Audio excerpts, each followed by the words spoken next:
பன்னீர் butter masala. நம்ம ரெஸ்டாரண்ட்டுக்கெலாம் போனோம்னா, இந்த சப்பாத்தி, ரோட்டி, நானோட பன்னீர் பட்டர் கிரேவி குடுப்பாங்க. அது டேஸ்ட்டு பார்த்திங்கன்னா, ரொம்பவே சூப்பரா இருக்கும். இன்றைக்கி நம்ம வீட்ல அதே டேஸ்ட்டில் வீட்ல உள்ள பொருட்கள வச்சு எப்படி பண்ணலாம் அப்படின்னு வாங்க பார்க்கலாம். ஸோ இந்த வீடியோவ முழுசா பாருங்கள். சில டிப்ஸ் எல்லாம் சொல்லியிருக்கேன். நீங்கள் ஸ்கிப் பண்ணி பார்த்தீங்கன்னா, வீடியோ உங்களுக்கு புரியாது. இப்போ இந்த பன்னீர் பட்டர் மசாலா எப்படி பண்ணலான்னு வாங்க வீடியோக்குள்ளே போகலாம். இதுக்கு வந்து நான் மில்க் மிஸ்ட் பன்னீர் தான் எடுத்துருக்கிறேன். உங்களுக்கு என்ன பிராண்டு கிடைக்குதோ அதை நீங்கள் எடுத்துக்கோங்க. இதோட அளவுன்னு பார்த்தீங்கன்னா 200 கிராமுங்க. அதுக்கு வெங்காயம், பூண்டு, இஞ்சி, பச்சை மிளகா, முந்திரி பருப்பு, தக்காளி இதெல்லாமே நீங்கள் வெங்காயம் தக்காளியெல்லாம் கட் பண்ணி ரெடியாக வச்சிட்டிங்கன்னா ஈஸியாக பன்னீர் பட்டர் மசாலா நம்ம பண்ணிடலாங்க. அதுக்கு மில்க் மிஸ்ட் பிராண்டில் தான் நான் ஃப்ரெஷ் க்ரீம் எடுத்திருக்கேன். இப்போ நம்ம பன்னீரை கட் பண்ணிடலாங்க. பன்னீர் பட்டர் மசாலா செய்ய போகிறேன் அப்படின்னு சொன்னோன்னே எங்கள் வீட்டு குட்டீஸ்லாம் ரொம்ப குஷி ஆகிட்டாங்க. மம்மி நான் தான் பன்னீர் கட் பண்ணுவேன் அப்படின்ட்டு சின்ன பொண்ணு வந்துட்டாங்க. சரி ஓகே நீங்களே கட் பண்ணுங்கன்னு நானும் சொல்லிட்டேன். பன்னீரை வந்து நீங்கள் பெரிய பீஸாகவும் இல்லாமல் சின்ன பீஸாகவும் இல்லாமல் மீடியம் சைஸில் நீங்கள் கட் பண்ணிக்கோங்க. இப்போ பன்னீர் எல்லாமே நம்ம கட் பண்ணி வச்சு பாருங்கள்.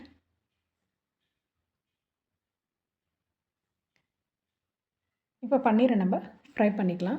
அதுக்கு பட்டர் பார்த்திங்கன்னா மில்க் மிஸ்ட் பிராண்ட்லேருந்து தான் நான் பட்டரும் எடுத்திருக்கேன். இப்போ பேனில் கொஞ்சமாக நம்ம பட்டர் சேர்த்துக்கலாம். ஒருவேளை பட்டர் பிடிக்காதுங்க எனக்கு அப்படின்னா நீங்கள் நெய் கூட நீங்கள் போட்டு ஃப்ரை பண்ணிக்கலாம், அல்லது ஆயிலில் கூட நீங்கள் ஃப்ரை பண்ணிக்கலாம். பட்டர் போட்டு நம்ம ஃப்ரை பண்ணுறப்போ அதோட டேஸ்ட் வந்து நல்லா இருக்கும். அடுப்பை வந்து நல்ல மீடியம் ஃப்ளேமில் வச்சுக்கோங்க. இப்போ இந்த பன்னீரோடைய கலர் மாறுற வரைக்கும் கொஞ்சம் இந்த பன்னீர் நல்லா கொஞ்சம் ஃப்ரை பண்ணிக்கலாம்.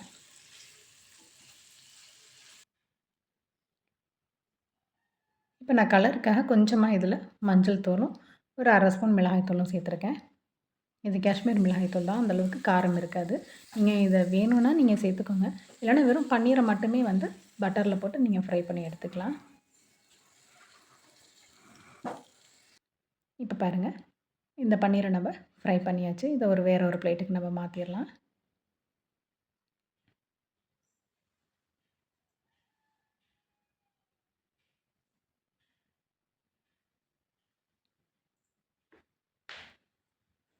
இப்போ பன்னீரை ஃப்ரை பண்ணியாச்சுங்க. இப்போ அதே பேன்லேயே வந்து இன்னும் கொஞ்சம் நம்ம ஆயில் சேர்த்துக்கலாம்.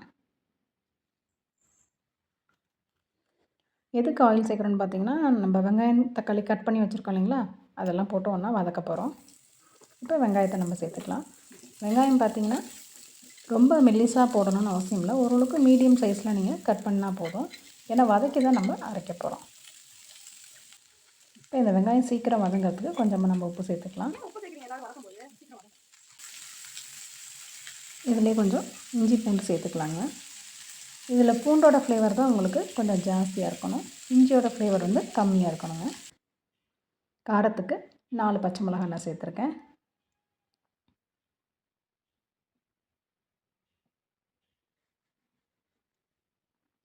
இப்போ இதில் 10 முந்திரி பருப்பு நம்ம சேர்த்துக்கலாங்க.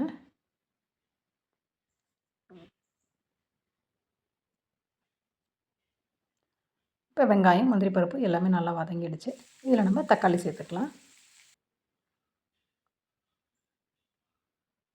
நான் எந்தளவுக்கு வெங்காயம், தக்காளி எல்லாம் எடுத்திருக்கேன் அப்படிங்கிறத கீழே நான் டிஸ்கிரிப்ஷனில் வந்து நான் அதோட ஃபுல் டீட்டெயில் நான் கொடுக்குறேங்க. நீங்கள் அங்கே போய் செக் பண்ணிக்கோங்க. என்னென்ன இன்க்ரீடியண்ட்லாம் நான் சேர்த்துருக்கேன் அப்படின்ட்டு நீங்கள் அங்கே பார்த்துக்கலாம். இப்போ வெங்காயம், தக்காளி பாருங்கள் நல்லா வதங்கிடுச்சு. இதை ஃபுல்லாக கம்ப்ளீட்டாக நம்ம ஆற வச்சுக்கலாங்க. வெங்காயம், தக்காளி நல்லா முழுசாக ஆறுனதுக்கப்புறம் மிக்ஸி ஜாரில் சேர்த்துக்கலாம்.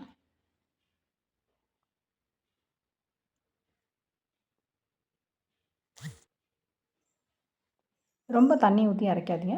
ஒரு 1/4 டம்ளர் அளவு மட்டும் தண்ணி ஊற்றி நல்லா இந்த மாதிரி ஃபைன் பேஸ்ட்டாக நீங்கள் அரைச்சிக்கோங்க. இப்போ பன்னீர் பட்டர் மசாலா நம்ம பண்ண ஆரம்பிச்சிடலாங்க. பேனில் கொஞ்சமாக நம்ம பட்டர் சேர்த்துக்கலாம்.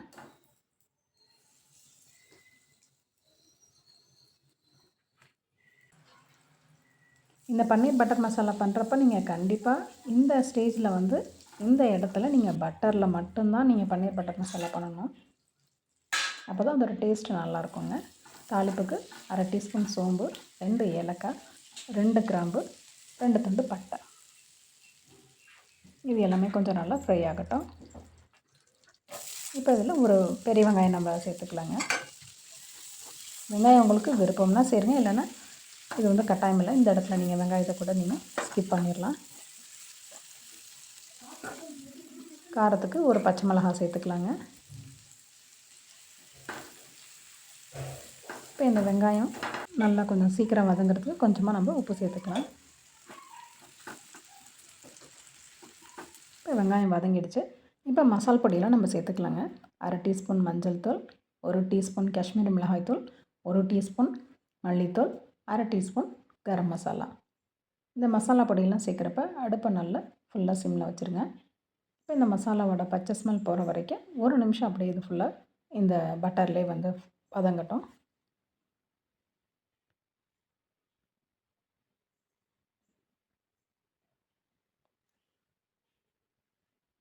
இப்போ மசாலாவோட பச்சை வாசனை போயிடுச்சுங்க. இப்போ நம்ம இந்த வெங்காயம் தக்காளி அரைச்சி வச்ச விழுதை நம்ம இதில் சேர்த்துக்கலாம்.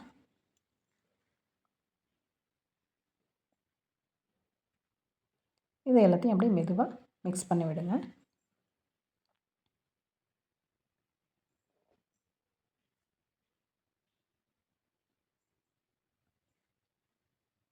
இப்போ பாருங்கள், எல்லாமே நல்லா கிரேவியெல்லாம் நல்லா மிக்ஸ் ஆகிடுச்சு. இப்போ இந்த கிரேவி நல்லா கொதிக்கட்டுங்க. இதை நம்ம தட்டு போட்டு மூடிடலாம். கண்டிப்பாக ஒரு தட்டு போட்டு மூடுங்க. ஏன்னா அது வந்து அந்த கிரேவி கொதிக்கிறப்ப நமக்கு அந்த அடுப்புக்கு வெளியெல்லாம் வந்து தெறிக்குது. இப்போ கிரேவி வந்து நல்லா கொதிச்சிருச்சு பாருங்கள். இதை மறுபடியும் நம்ம இடையில கொஞ்சம் மெதுவாக கிண்டி விடுங்க.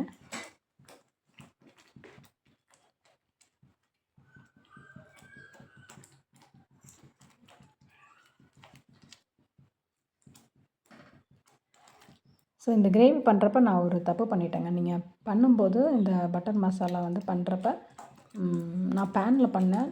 நீங்கள் வந்து பேனில் பண்ணாதீங்க, கடாயில் பண்ணுங்கள். ஏன் அப்படின்னா அந்த கிரேவி வந்து கொதிக்கிறப்ப அப்படியே அடுப்பெல்லாம் எனக்கு வந்து அப்படியே தெரிச்சிருச்சு. ஸோ நான் பண்ண தப்ப நீங்கள் பண்ணாதீங்க. நல்ல ஒரு பெரிய அகலமான பாத்திரத்தில் நீங்கள் பண்ணுங்கள். இப்போ கிரேவி வந்து கொதிச்சிருச்சு. இப்போ இதில் நம்ம பன்னீரெல்லாம் நம்ம சேர்த்துக்கலாங்க. இந்த ஸ்டேஜ்லேயே நீங்கள் உப்பு காரம் போதுமா நீங்கள் செக் பண்ணிக்கோங்க. ஒருவேளை பத்தலைன்னா நீங்கள் காரம் வந்து மிளகாய்த்தூள் வந்து சேர்த்துக்கலாம்.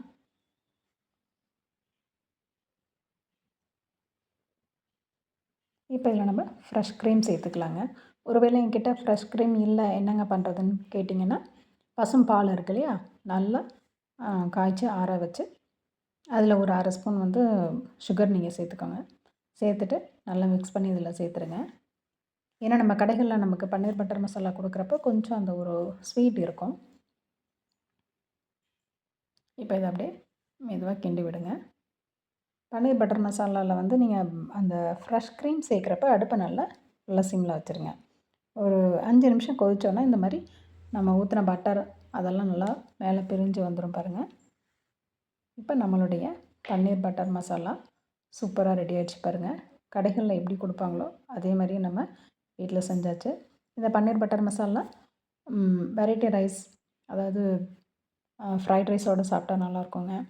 அப்புறம் புலாவ், சப்பாத்தி, ரோட்டி, நான், தோசை இதோடலாம் வச்சு சாப்பிட்றப்ப அதோட டேஸ்ட் பார்த்திங்கன்னா ரொம்பவே வந்து சூப்பராக இருக்கும். ஸோ இந்த வீடியோ உங்களுக்கு பிடிக்கும்னு நம்புகிறேன். இந்த வீடியோ உங்களுக்கு பிடிச்சிருந்துச்சுன்னா லைக் பண்ணுங்கள், கமெண்ட் பண்ணுங்கள், ஷேர் பண்ணுங்கள், மறக்காமல் சப்ஸ்கிரைப் பண்ணுங்கள். நீங்களும் இந்த ரெசிபியை உங்கள் வீட்டில் ட்ரை பண்ணி பார்த்துட்டு உங்களோட ஃபீட்பேக்கை கீழே கமெண்ட்ஸில் சொல்லுங்கள். இப்போ இதை வேற ஒரு பவுலுக்கு நம்ம மாற்றிடலாங்க. அவ்வளோதாங்க, நம்மளுடைய பன்னீர் பட்டர் மசாலா அட்டகாசமாக ஜம்முன்னு ரெடி ஆகிடுச்சு. இந்த பன்னீர் பட்டர் மசாலாவை நான் நைட் டின்னர் ரெசிபிக்கு தான் நான் ட்ரை பண்ணியிருந்தேன். சப்பாத்தியோடு நாங்கள் ட்ரை பண்ணோம். ஸோ அதோட டேஸ்ட்டு பார்த்திங்கன்னா அந்த சப்பாத்திக்கும் பன்னீர் பட்டர் மசாலாவும் ரொம்ப ரொம்ப டேஸ்ட் வந்து சூப்பராக இருந்துச்சு. ஸோ நீங்களும் கண்டிப்பாக ட்ரை பண்ணுங்கள். உங்களில் எத்தனை பேருக்கு இந்த பன்னீர் பட்டர் மசாலா பிடிக்கும், உங்கள் வீட்டு குட்டீஸ்க்கு பிடிக்கும்னு கீழே வந்து கமெண்ட்ஸில் சொல்லுங்கள். அவ்வளோதாங்க, நம்மளுடைய பன்னீர் பட்டர் மசாலா சூப்பராக ரெடி ஆயிடுச்சு. இந்த வீடியோ உங்களுக்கு பிடிச்சிருந்தா லைக் பண்ணுங்கள், கமெண்ட் பண்ணுங்கள், ஷேர் பண்ணுங்கள். மறக்காமல் நம்ம சேனலை சப்ஸ்கிரைப் பண்ணுங்கள். நம்ம வீடியோ உங்களுக்கு பிடிச்சிருந்துச்சுன்னா நம்ம சேனலை மறக்காமல் ஃபாலோ பண்ணுங்கள். Thank you friends.